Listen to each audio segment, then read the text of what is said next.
लोग तो कह रहे होंगे कि आपकी मेंटल हेल्थ ठीक नहीं है। तो लोग तो कुछ भी बोलते रहे तभी तो आनंद में हूँ, लोगों से फर्क क्या पड़ता है मुझे।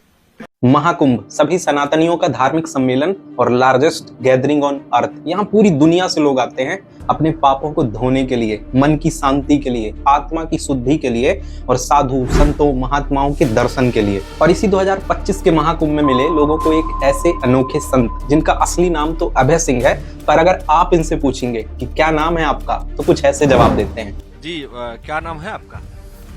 कौन से वाला नाम? बहुत सारे के बाद वाला नाम?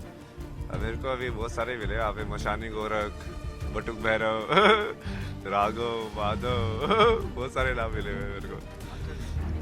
सर्वेश्वरी, जगदेश्वरी, जगदीश। इतना फक्कड़ साधु कि इसे किसी अखाड़े से नहीं जुड़ना है, किसी संप्रदाय का महामंडलेश्वर नहीं बनना है। इसलिए कुछ लोग इन्हें मलंग भी कह रहे हैं। मलंग इसलिए क्योंकि वो व्यक्ति जो ना तो गुरु बनाता है और ना ही शिष्य बनाता है, पर परमात्मा को खोजने की कोशिश करते रहता है, उसे ये समाज मलंग कहने लगता है। और अगर आप इनसे कारण पूछें कि आप ऐसा क्यों करते हैं तो कुछ ऐसे जवाब मिलता है। ये नॉलेज जो इतनी ढेर सारी आपके पास है, किसको देते हैं? ये तो मैं जैसे चेला बनाया किसी को? चेला मैं वैसे ऐसे चेला नहीं बनाना, मेरे संसारी चेला मतलब क्या, वो बोझ हो जाता है ना फिर वो चीज। अच्छा, चेला लोग बोझ हो जाते हैं फिर? गुरु भी बोझ है, चेला भी बोझ है, क्योंकि वो बंधन तो कोई नहीं होना चाहिए। तुम कहीं थी बिना बंधन के होना है तो कोई बंधन ही नहीं होना चाहिए। दोस्तों, एक बच्चा जिसे उसके माता पिता ने जन्म दिया, पढ़ाई लिखाई कराई, IIT जेईई की तैयारी करा के IIT बॉम्बे भेजा, वहां से बीटेक की डिग्री हासिल कराई, और उन्हीं माता पिता के लिए अभय क्या सोचते हैं? अब क्या करे ना, क्योंकि वो सोचते हैं कि वो रिश्ते में कहीं पे बड़े तो ज्ञान में उनको कुछ ज्यादा ही वो हो जाता है। फिर ये माँ बाप के रिश्ते में भारत में बहुत ज्यादा है। हाँ। बाप होना मतलब ये होगा कि अरे वो बाप भी तो वो 10वीं पास ही है। बाप होने से वो एकदम से उसको ब्रह्म ज्ञान थोड़ी मिल जाएगा कि वो बच्चे को जो बता रहा है उसको ये बताना चाहिए ना कि भाई देख मेरे को तो इतना ही पता है।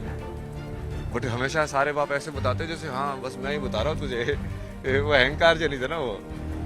पर सवाल ये उठता है कि क्या अभय सिंह के विचार सही हैं? क्या हमारा अपने माता पिता को भगवान मानना ठीक है या हम कुछ गलत कर रहे हैं?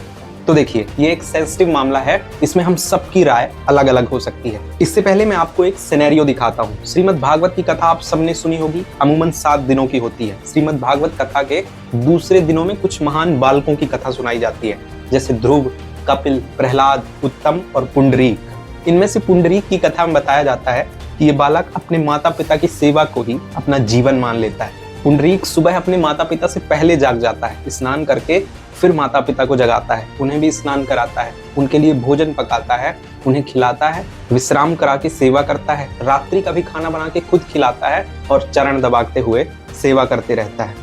और इसी साइकिल को पुंडरीक अपना पूरा जीवन मान लेता है। कथा के अनुसार पुंडरीक के ऐसा करने से देवता प्रसन्न हो जाते हैं, यहाँ तक कि भगवान विष्णु पुंडरीक के घर चले जाते हैं उसे वरदान देने के लिए, और घर के बाहर जाकर उसे आवाज लगाते हैं, पर पुंडरीक बाहर नहीं निकलता। अंदर से आवाज आती है कि अभी मैं अपने माता पिता की सेवा में व्यस्त हूँ, आप इंतजार करिए। और भगवान इंतजार करते रहते हैं, बहुत देर हो जाती है पर पुंडरीक बाहर नहीं निकलते। तो वहीं विष्णु भगवान पत्थर का रूप ले लेते हैं और उन्हें विट्ठल भगवान के नाम से जानते हैं, और पुंडरीक का नाम महान बालक के रूप में शामिल हो जाता है। अब आप इस सिनेरियो से बाहर निकलिए और अपने आप को पुंडरीक की जगह रख के देखिए। इस कलयुग में अगर आप इतना ही करेंगे तो समाज और घर परिवार वाले तो छोड़िए, आपके माता पिता ही आपका सम्मान करना बंद कर देंगे। ये कलयुग है। यहाँ अगर घर में 2 बेटे हैं, उनमें से एक बाहर जॉब करता है, होली दिवाली घर आ जाता है और घर की जिम्मेदारियों से ज्यादा मतलब नहीं है। वहीं दूसरा बेटा केवल घर के ही काम करता है, घर में रहता है, माता पिता की सेवा करता है और सामान्य घर के ही काम करता है, माता पिता का पूरी तरह से ख्याल रखता है। तो इस समाज के साथ साथ घर परिवार वाले और माता पिता भी उसे कोसने से कतराते नहीं।